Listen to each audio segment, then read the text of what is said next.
10 महाविद्याओं का प्रथम दर्शन। देवी पार्वती को आद्य भवानी माना जाता है। इनका पाणिग्रहण संस्कार देवाधिदेव महादेव के साथ इनकी अभिलाषानुसार हुआ था।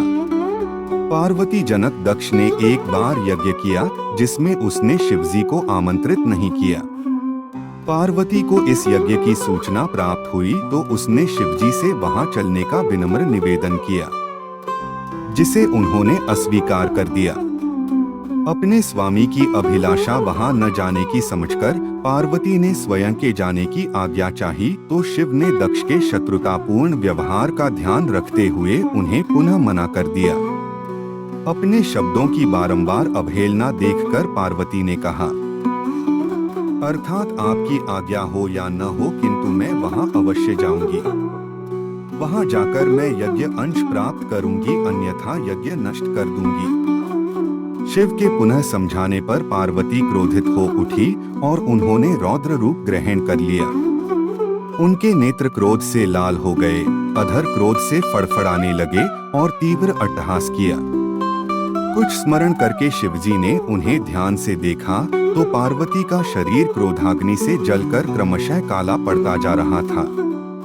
अपनी जीवन संगिनी का यह भीषण रूप देखकर उन्होंने दूर चले जाना संभवतः उचित समझा होगा, अतः वहां से चले गए।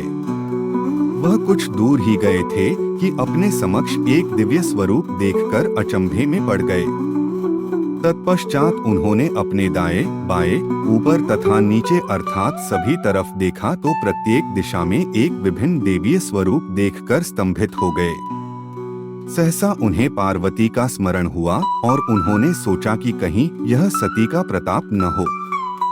अतः उन्होंने कहा, पार्वती, क्या माया है?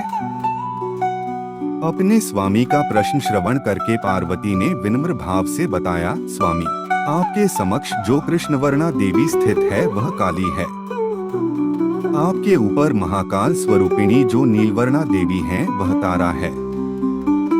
आपके पश्चिम में श्याम वर्णा और कटे हुए शीश को उठाए जो देवी खड़ी हैं वह छिन्नमस्तिका है। आपके बाईं तरफ देवी भुवनेश्वरी खड़ी हैं। आपके पृष्ठ पर शत्रु मर्दन करने वाली देवी बगलामुखी खड़ी हैं। आपके अग्निकोण में विधवा रूपिणी धूमावती खड़ी हैं। नेत्रऋत्य कोण में देवी त्रिपुर सुंदरी खड़ी हैं। वायव्य कोण पर मातंगी खड़ी हैं।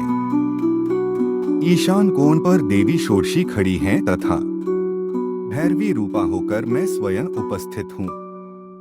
यहीं पर शिवजी के द्वारा इनका महात्म्य पूछे जाने पर पार्वती ने बताया था, इन सभी की पूजा अर्चना करने पर चतुर्वर्ग की अर्थात धर्म, भोग, मोक्ष तथा अर्थ की प्राप्ति हुआ करती है।